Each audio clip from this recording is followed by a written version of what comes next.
Good afternoon. Welcome to the report interview organized by the Gambia Center for Research and Policy Studies. I am your host, Dr. Kebba Jammeh. Today, our guest is Dr. Mustapha Jobarteh.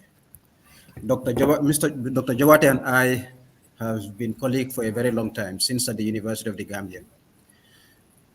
He was working with the Institute for Security Studies since January as a senior researcher that was based in Pretoria. Before that, Dr. Jobate was a senior lecturer and the head of the Department of Economics and Finance at the University of the Gambia, and was also a research fellow with the Center for Policy, Research, and Strategic Studies, CEPRAS. His research interest is mainly on macroeconomics, international trade, and econometric modeling. Welcome, Dr. Jobate. This interview or this report interview is structured in three, it has three parts. Apart from this, it has three parts. So the first one is the introduction that we just did. Part two will be the presentation of the report by Dr. Jawate. That will be last for 25 minutes. And then the other part will be on the discussion, question and answers between me and Dr. Jawate. Doctor, the floor is yours. I think now you can present the report for the 25 minutes.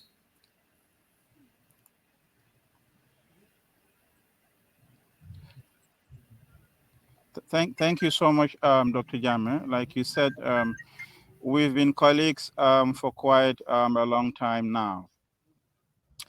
And I started working with the ISS since January 2002 last year for a 2-year contract, which ends the end of this month. So what I'm about to present, it's a work that we did for all African countries and all REX, regional economic communities like ECOWAS, and all regions, the East, the West, the North, the South, Africa, Sub-Saharan Africa. And this is hosted on our platform, African Features website that we have. So the work that I'm presenting was done on the Gambia. Okay, so like we know, by income classification, the Gambia is one of 23 low-income African countries, a member of ECOWAS, and we know the climate is tropical, and the administrative areas are divided into local government areas, which are subdivided into 48 districts. Now, the purpose of this work, we have a data platform at the ISS African Features and Innovation program. We have a data platform that forecasts development outcomes for African countries to 2043, the end of the second 10-year implementation plan of the Agenda 2063. And the modeling, the main model that we use for this long-term forecasting is called the International Features Modeling. I'm going to present about it. It does this in terms of what is called the current path analysis, or the base case, or usually what we call the business as usual. That if a country continues to do things as it is doing, how far is it going to go in terms of development outcomes? Then also in this report, we developed 11 different sectoral scenarios. Then we look at the impact of these individual scenarios on key development outcomes like income per capita and poverty. Then we actually do an upgrade of the mini report depending on which country wants us to do this. The methodology is, first we do a current path adjustment. And the current path adjustment is going back to the country, because IFS has a database. It has a database, IFS has a database of key series. Then this series are sourced from different international data sources. So what we do is we first try to confirm the data with country authorities. We update it. So that is what you call the project data file. Then you do a desktop review of key trends in development, especially on sectors that you are interested in. Then you do the key sectoral scenarios. You build the scenarios and then do your report. Basically, that was the methodology. So the main platform that we use, like I said, is called IFS, and IFS as a platform, it's free and outsourced, and that is what makes IFS as a global forecasting platform unique. It is its way of thinking about the long-term future of quite integrated issues is to model things in individual models. You have individual models that are then linked together and then focus within that global framework, right? So it's not an agent, it doesn't have an agent-based approach, wherein, for example, like we do in our dynamic stochastics, for example, you model the consumers, you model the firms, and you model the government, and you bring them. Rather, it has elements, that change. It looks as elements of an agent, how they change, and how their structures can evolve. So it is based on different sectors instead of different agents. So it's widely used. It's widely used by policymakers. Um, the Center for the Paddy Center for International Features, which hosts this modeling, they do a lot of work for many international organizations. And our center, which is an end user, and at the AFI at ISS, we are an end user of this modeling. We also work with the African Union to do country-specific studies like the one we have done here. Like I said, it is available online. You can access it from this link here. And like I said, this picture shows you the different models that you have and how they are interrelated. For example, you can look at how health is related to the education model, for example, and how education is related to population, to fertility, and how population is related to agriculture, to, for example, higher demand for food, and how the infrastructure is related to agriculture. Better infrastructure, better access roads to rural areas means that agriculture produce can easily get to the urban centers. So all these different models are interrelated. So the Paddy Center follows this integrated approach to development. Okay, so like I said, yeah, it does this for 186 countries, and it models from based on the base case, which is usually called the current path forecast. Then it does scenarios, what if scenarios, and then based on this, you look at what is the impact of a particular scenario on a country in the long term future. We would see this shortly in our presentation. So the Paddy Center does this, and they work with the UNDP, UNEP, and many other organizations. So the work that we are going to present here for the Gambia, it's divided into 11 different sectoral scenarios. And in each scenario, um, we looked at the current path, and then we build a scenario, and then we look at how that impacts on key series in that particular sector.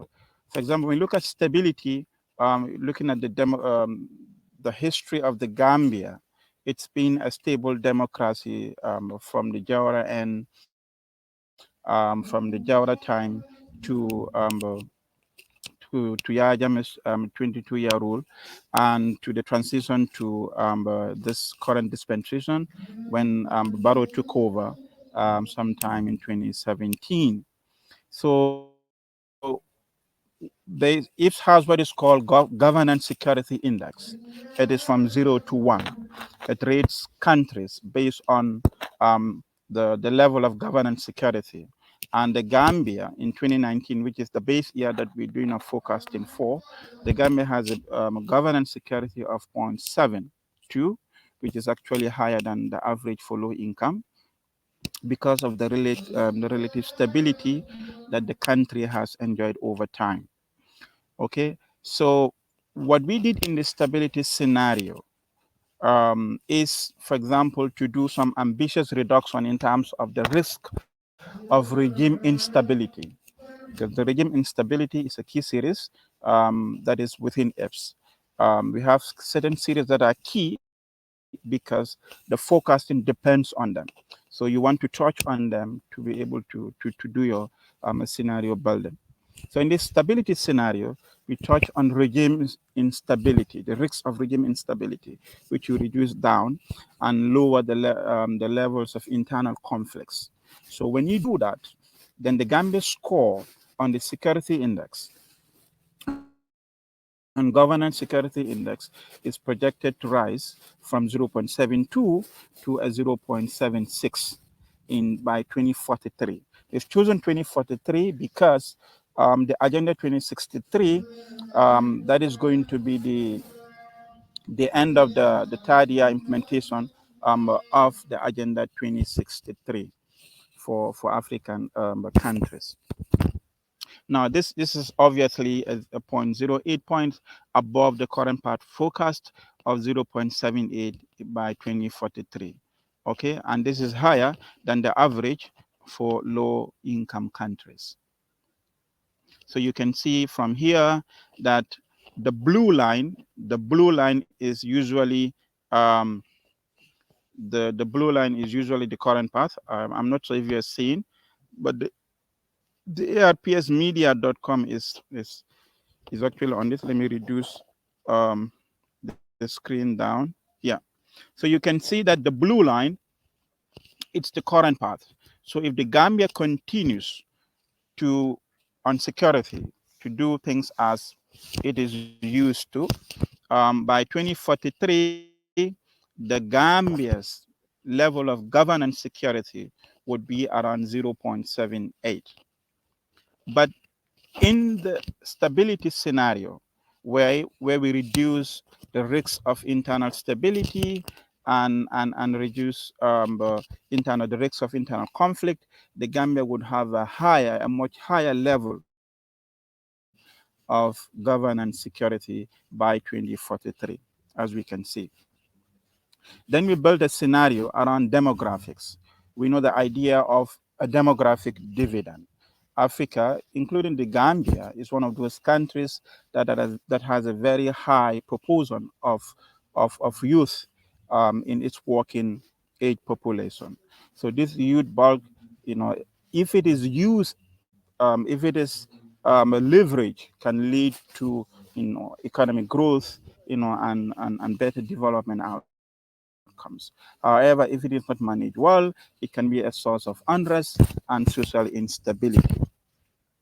So we and demographic dividend usually begins to come in when you have a ratio of 1 to 1.7 in terms of the working age population to the number of dependent, right?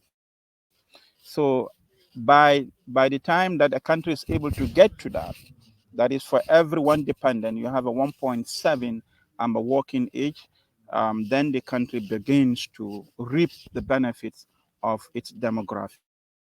So it's called the demographic dividend.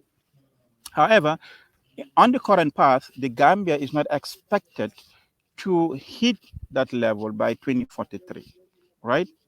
So even though it improves better than peer low-income country mates. So in this scenario, the number of working persons to dependent is projected to get to 1.63 by 2043, which is a 0.07 less than the minimum ratio. Even by that time, it would not have reached the level that is required. Okay. Now, it is also below the average for low-income countries by 2043, which is 1.74, which is above the level that you require for demographic dividend to set in. However, it is higher than the current part forecast, which is a 0.52 by 2043. So, in essence, the demographic scenario that we put in herein, we by the demographic scenario, I mean we increase the ratio of people working to the people that are dependent on them. That has improved that ratio from a 0.52 to a 0.74 by 2043, right? And you can see that from the chart that is in front of you, on the current path that is in the blue line, the Gambia is expected to improve on its demographic dividend, but much less than what it can attain on the demographic scenario, wherein we push on some of the key demographic series. Then another scenario that we did in the report, the is health and wash. What happens if, for example, we push on, we push down on the mortality rates in terms of both communicable and non-communicable diseases, right? And also we increase access to safe drinking water and better sanitation, like wash. Like if we do that, then we want to know what the impact of this would be on, for example, generally on life expectancy, which sort of bundles all key health indicators put together, right? So when we do that, we see what happens to life expectancy in the Gambia by 2043. So by 2019, life expectancy is at 48.9, which is above the average for low-income countries. You would see that we always compare Gambia to low-income countries' average. That's a fairer comparison, and we're expecting this to increase, um, and the average is higher for female at birth than for male. Okay, 71 versus 66.9. And in the scenario, the life expectancy in the Gambia is expected to rise to 75, right, by 2043, okay, which is above the current part forecast of 75.2. It's going to rise to 75.2, which is above the current part forecast of 70, above the average for low income by that year. And you can see that um, the chart, it did not pick up the chart, but you would see that, in the current path, the life expectancy is lower than life expectancy um, in the health and wash scenario. And I like to say, if you have gone through the report, you will realize that there are other indicators that we looked at the health wash and all the scenarios impact on. But for the purpose of brevity, we're gonna just present this. Then we have a scenario on education. Okay, what happens to the mean years of education? The slides are not coming. Well, okay. In the education scenario, we push on education is modeled from enrollment to transition from lower to secondary, lower secondary, from lower secondary to upper secondary, right? And completion rates through these three stages. So when we push on, for example, education outcomes, equality in the education scenario, we push on education outcomes like quality of education, entrance to TVET, um, and tertiary education, right? And then when you push on these things, you want to look at the impact of that compared to if we continue to do things as usual. The slides are not coming up. I wouldn't comment on this because this is the wrong chart here. However, you would see that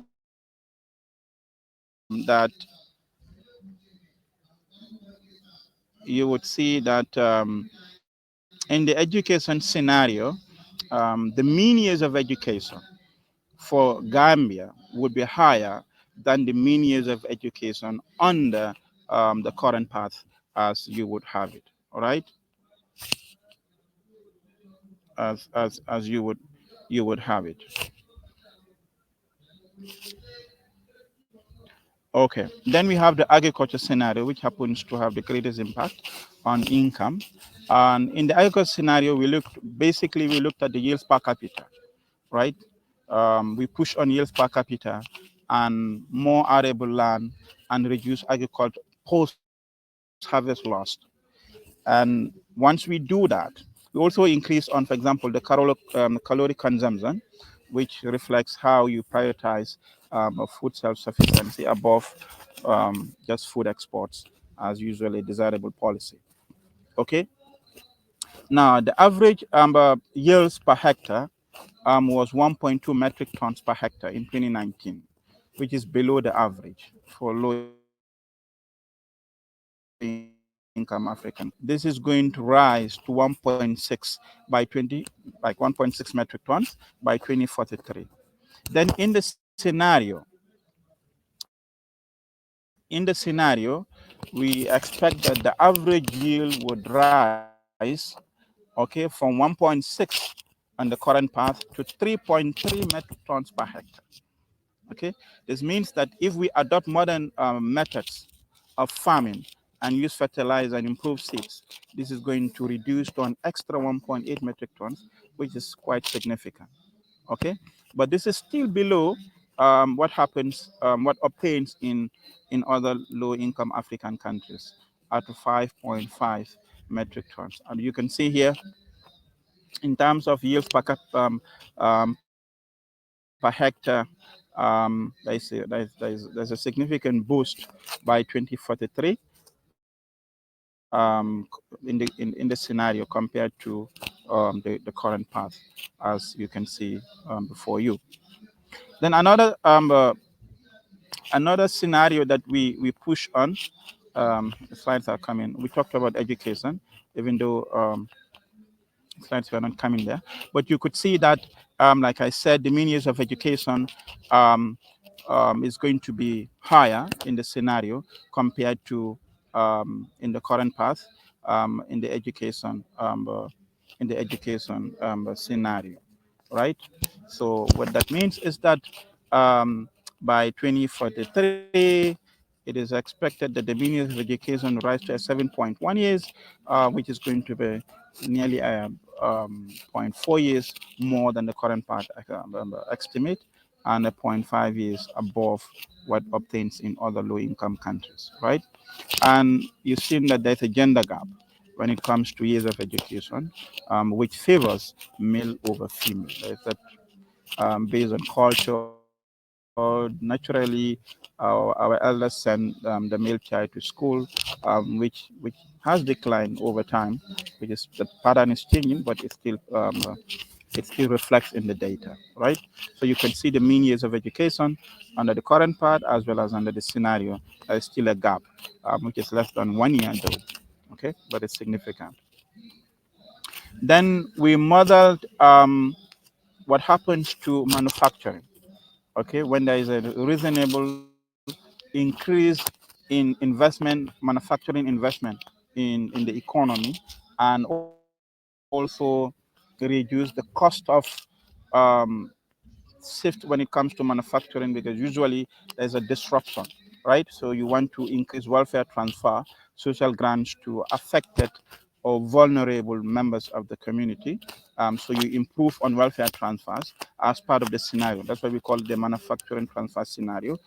When that happens, we want to know what is going to be the contribution of the manufacturing sector to GDP, how it improves that. By the way, if you look at the report, unlike the conventional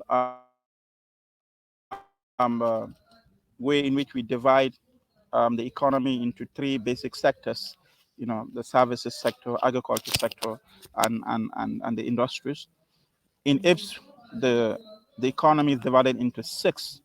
They divide the material the ICT, which is becoming increasingly important, as well as manufacturing and and um, and and the conventional services and agricultural sectors, right? So we looked at the impact of the manufacturing scenario on its contribution to GDP. So you would see that the manufacturing value added as a percentage of GDP, for example, um, would actually increase, right? As you can see, if if if this is closer to your screen, you would see that the manufacturing is actually the pink one. You see it improving above above zero point 0 up to 2034. Then it begins to fall for some time. Then it becomes stable. At the same time, we've seen that services, which usually, given the nature of our economies, the services sector, which are mainly small um, SMEs, small services in the informal sector, are usually the larger part of the economy, and it continues even under the manufacturing scenario. It continues to increase up to 2038 when it begins to fall, and we see that ICT is actually picking up in the scenario. It continues to rise as a share of GDP, and materials, given that the Gambia is not very much endowed with materials, continues to be stable or stagnant at that level, nearly not adding, not also reducing anything from here. But significantly, what we're seeing happening is, while we're seeing an improvement in the manufacturing value added in this scenario, we at the same time we are seeing a reduction in the contribution of agriculture, which you can interpret in terms of more modernizing the economy, moving away from subsistence agriculture to a more manufacturing base in the scenario, which we intend to capture.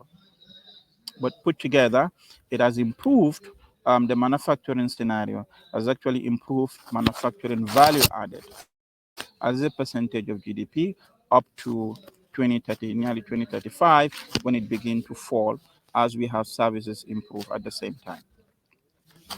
Right. Um, then we have a scenario wherein we looked at ICT, digitalization. What if we increase fixed broadband connection? What if we increase mobile broadband connection? What if we increase, for example, access to electricity in the rural areas and even in the urban areas, because it's still below 100%? When we do that, we simulate that in a scenario called the leapfrogging scenario. We look at the impact of that um, on on we looked at the impact of that, for example, on what happens to fixed connection. Okay, so in the current part by 20, we have 45.9 per every 100. Okay, the fixed broadband subscriptions are expected to rise in the current part to 45.9. It is currently at, by 2009, it's at 3.1. So this is a rapid increase, a rapid improvement in fixed broadband connection. But in the leapfrogging scenario, it is expected to increase much better than under the current part forecast.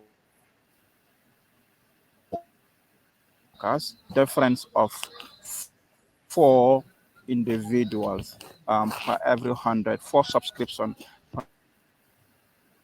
per every 100, what obtains in the current part by 2043, right? And you would Yes, see Doc. the chart for that. Um, yes. Yes, Dr. So Jawate. that's, I think that's the, yes, Dr. Jammeh. Yes, because of the time constraints, huh? Maybe if you can round up in maybe in 2 minutes, and then we can have Yeah, some brief discussion, because we are only in two limited with minutes. one Okay. hour. Okay. Yeah. Okay. So we have the free trade, which we also model, more exports and all of that. We look at at the impact of that. Then we have financial flows, which involves remittances, aid, as well as FDI. When we push on them, what happens to key variables in that sector. Then we try to bundle all of this together with governance scenario as well. Um, we try to bundle all this together in what is called the combined scenario. The combined scenario, add all of these scenarios together and see what is going to be the combined impact of all these sectoral interventions on key outcomes like income, on poverty reduction, as well as on carbon emissions. So what I have for you here, which is a very important, this chart, as I'll present this one here. So as you look at this chart, it gives you the GDP per capita in the current part and in this scenario and from 2019 to 2043. Now, the dark rectangle, if you like, shade here, represents what happens in the current path. If we don't do anything, we expect our income is going to increase by 2043, but you can see that it is rising, not very steep. Now, the various different colors you've seen here are the different scenarios, how they will add up to GDP per capita by 2043. And as you can see here, the free trade scenario is the scenario that has the greatest impact on GDP per capita. Okay, then followed by, for example, the leapfrogging. You can see the leapfrogging has enormous impact on GDP, and other other scenarios you can see their impact. Then finally, poverty in terms of $1.90, and in terms of the number of people that live under the poverty line, right? So if you look at this, Doctor, let me just present this last slide. Yeah, If you okay. look at the chart that if you look at the chart, you would see the gap between what happens on the under the current part in terms of poverty, the household, the number of people that live on the poverty line at $1.90, and what obtains under all the scenarios put together, you are able to take out, a large number of people out of poverty. In terms of percentages also, you are able to reduce down poverty at $1.90 from around 2% to a little above 0% by 2043. So this shows that from the presentation, despite the challenges that we have, with proper planning and interventions in key sectors, the Gambia is able to improve on its development outcomes. The income level will be able to get to a level that we would call ourselves a middle income country by 2040, and also that key sectors are able to improve development outcomes for the Gambia. Um, there you go, Dr. Jammeh, if you can hear me. Yes, thank you very, very, very much, Dr. Yawate. That was a very brilliant presentation, and I really like the work that has been done. This has showed that a lot of effort has been put in place to have this report, to prepare this report. So, because of time constraints, we will just go straight to business. Let's have some discussions, but let's structure discussion a little bit. So, we will have this in three main parts. For example, the first part, very briefly, Mm, will be on the rationale. Why do we need to focus the future?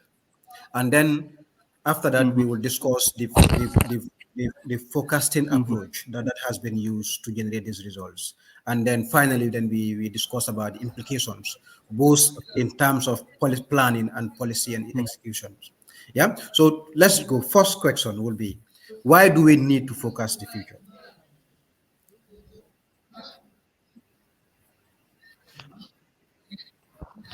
Okay, so thank you, Dr. Jammeh. As we know that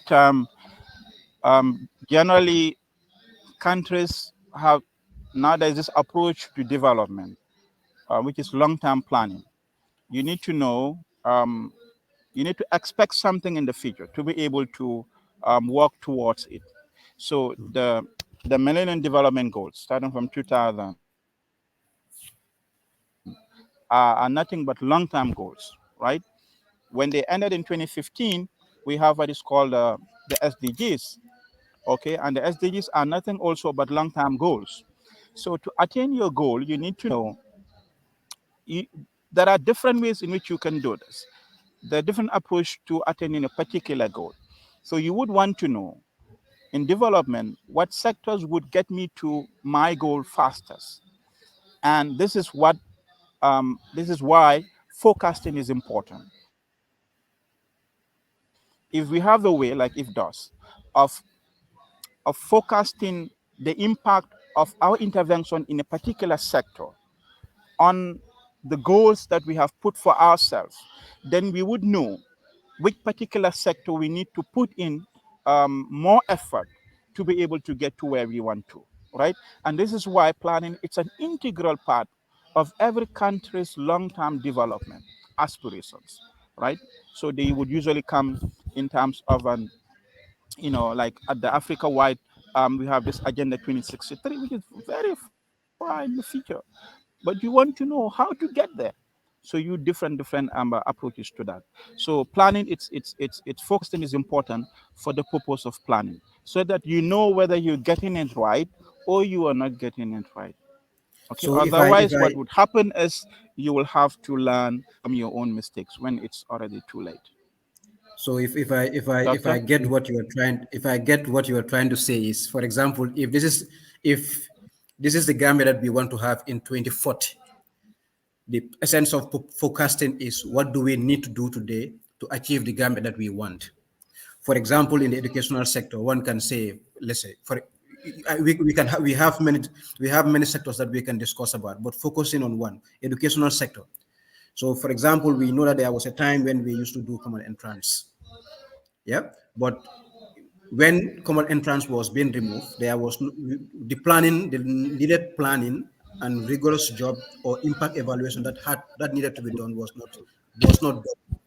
So maybe these are the things that you are trying to encourage sort of, so that because before you implement anything, or before you make any policy pronouncement, it will be good to know to conduct this kind of research sort of, create different scenarios and say this is what we are going to have when we do this, and this is what we are going to have when we do this. So I think in a sense this is what you are trying to say.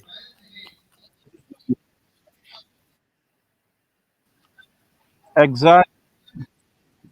Exactly. In fact, to share that's why the nature of the work we do at ISS, we work with the planning departments.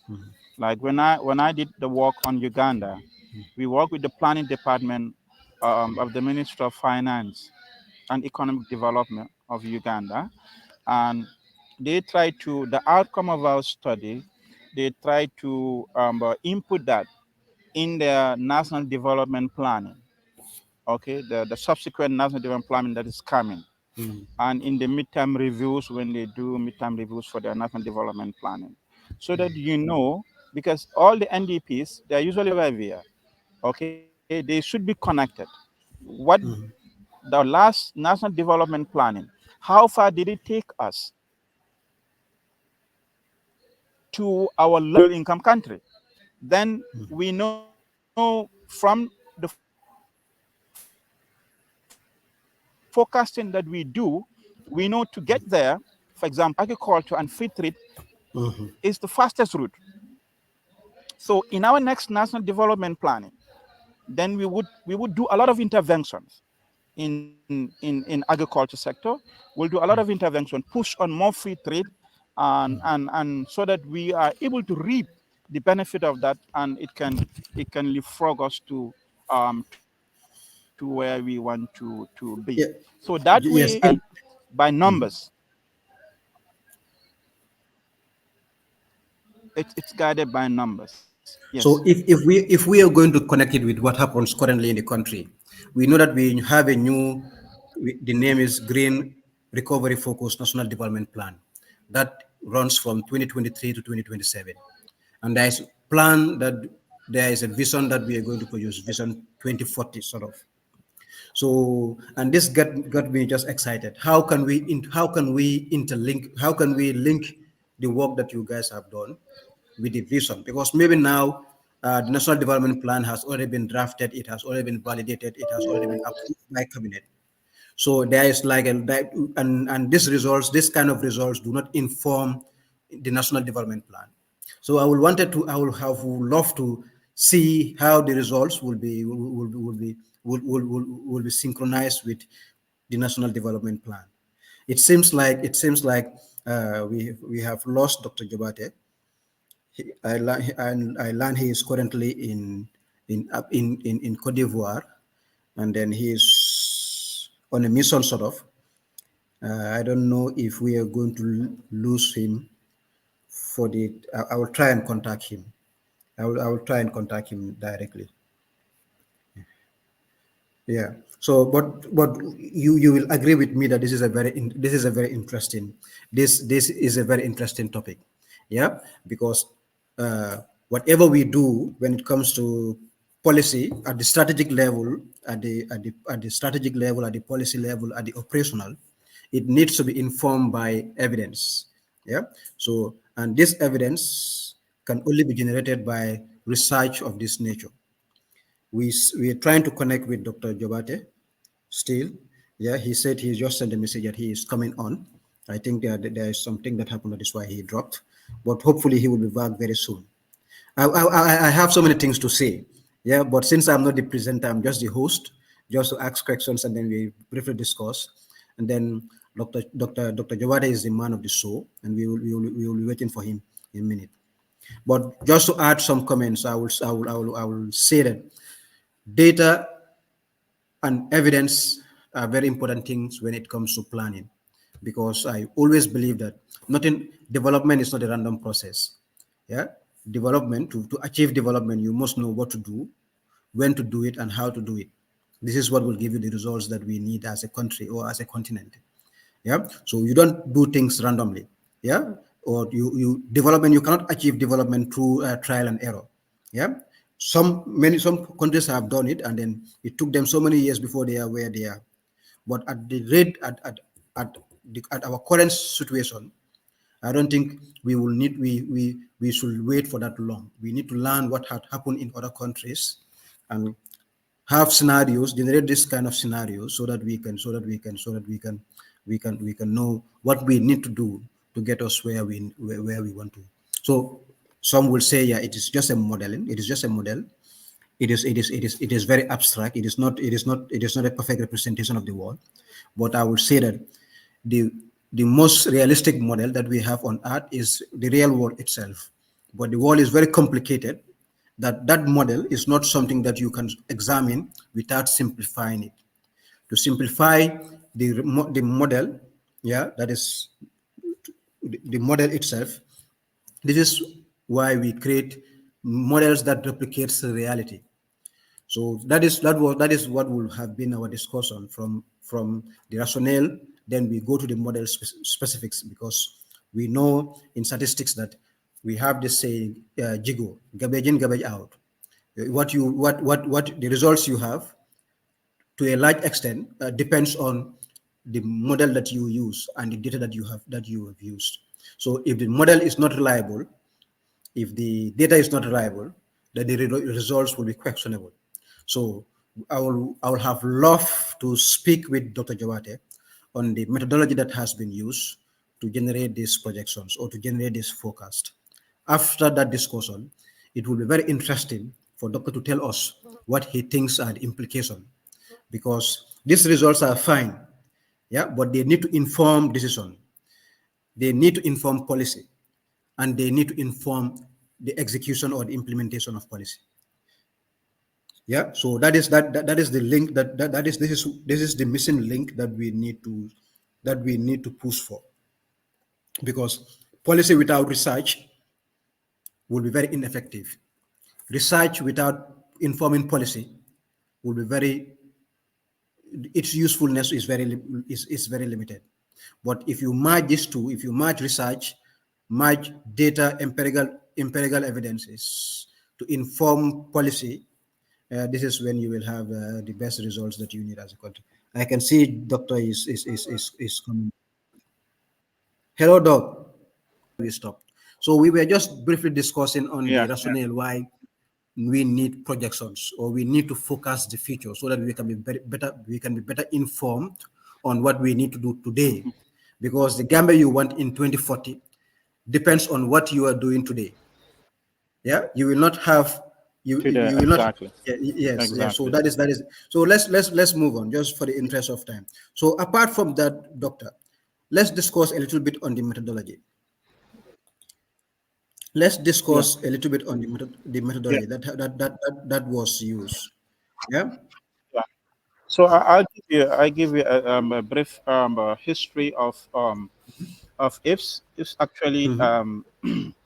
is hosted by the Party Center for International Features at the University of Denver. We were there in February this year for honing our skills on this modeling.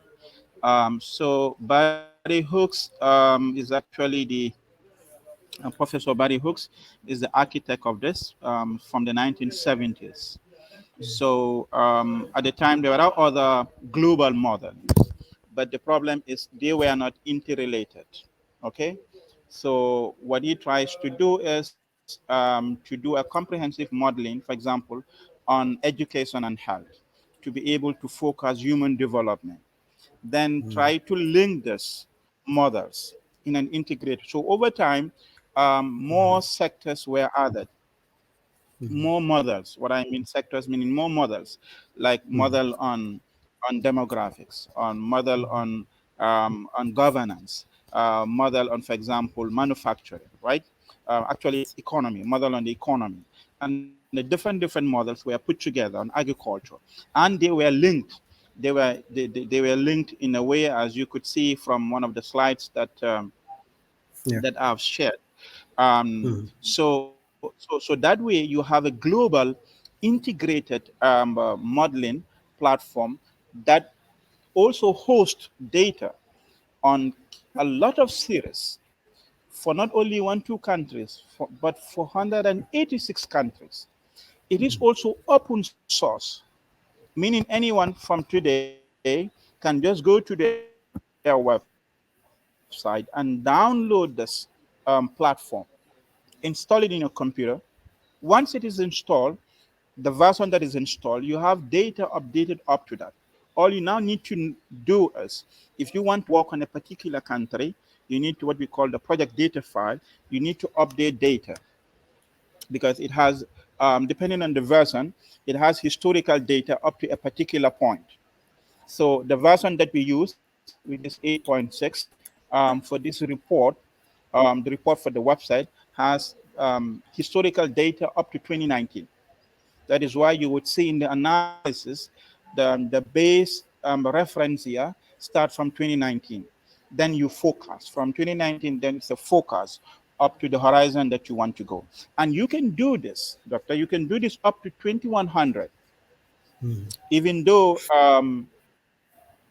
the models, as you go long into the future, Yep. the accuracy of the forecasting, which is a typical feature with forecasting model, right? Yeah, absolutely, absolutely. The accuracy of the accuracy of the forecast actually tends to diminish. However, Yeah, yeah. if you are able to do, if you are able to accurate to a high precision estimate what is going to be the impact of a particular intervention of intervention in a particular sector, up to say 2050, I think that is good for planning purposes, and this is what if does. And another thing to Yes, say, and then okay, when we do interventions are done for maximum of 10 years. For example, in this report, when we did intervention, our interventions, like we push on yields per hectare in the agriculture scenario. So when we do that, we already in 2022 at the time, we do intervention from 2024 to 2034, 2033, a 10-year implementation, a 10-year intervention. Then you look at the impact of that 10-year intervention on key outcomes like income per capita, poverty at $1.90. You can look at that up to 2100. But for forecasting purposes, we did this up to 2043. Right. I think that that timeline is perfect because if you look at most countries, their medium term plans are just for 5 years. Yeah, if you have Exactly. 10, 15 years, 20 years, that is the long term plan. Yeah, so if you can project Exactly. that long, Exactly. that is superb. So and then I will want to find out what about the data source that is being used Yes. when So if you In look the at Gambia the, case. yeah, so we have international data repositories, like for example the World Bank's um, World WBI. Development Indicators, right? So when you want to get data on health indicators, for example, from the WHO or UNICEF. Like so, each series, when you go to F's, each series you can you can look at the drop-down menu that tells you a feature that tells you where this particular series, where this particular data is actually sourced from, right? So it's from different sources. Like what we would do in our econometric studies, you want to do a study, for example, on the determinants of say financial development, right? So because that is a more restricted area, Okay, you okay. go to World Bank's database on financial, financial sector. You can bring a lot of that here. But if you're doing growth, for example, you might need to go and get other variables from different sources. So this is what if does, but it is all Yeah. documented. If it is health Yes. And issues, you get it from somewhere. If it is agricultural issues, you get it from FAO and other data sources. But it's all documented and it's yeah, free online. yes, Jawate, Dr. Jawate. So, what about the linkages between the different sectors? For example, I saw a sector, for example, the agricultural sector that is right now on the screen, and then we Yeah, have the yeah, financial sector. So, I wondered yeah. if we can discuss on the link between the agricultural and the financial sector. For example, if the model has a capability to estimate what will be the impact on agricultural productivity when there is, for example, a 5% increasement in credit in loans or credit to the that banks or the financial sector provides to farmers or agribusinesses. I don't know if the modeling has that capacity has the capability to make those estimations or those projections. Okay, so that would, for example, you want to look at credits on agriculture Yeah. productivity, right? Okay, Yes. so within you, yeah, yeah, yeah. So within ifs, no. there is what is called uh, Oh, sorry. You can go on. You can go on, doctor. are we together? Yes, yes. We are together. Hello. Okay, so within ifs, there's a module or a model called the economic model, right?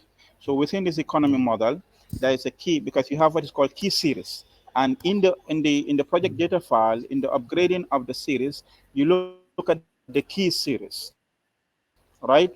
So within each model, there are what are called key series, and these key series are the theories that link the different models together.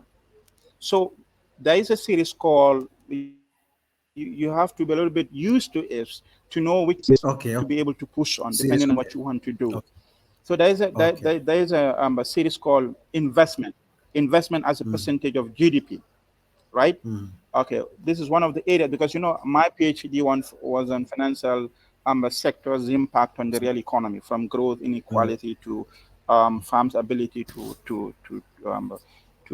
export, right? So the closest series that you can look at is investment. Investment. Okay. Investment as a percentage of GDP. Even though this might not be direct, but what we Yeah. see is with more private credit to GDP, then that means that you will have more investment as a percentage of Absolutely. GDP.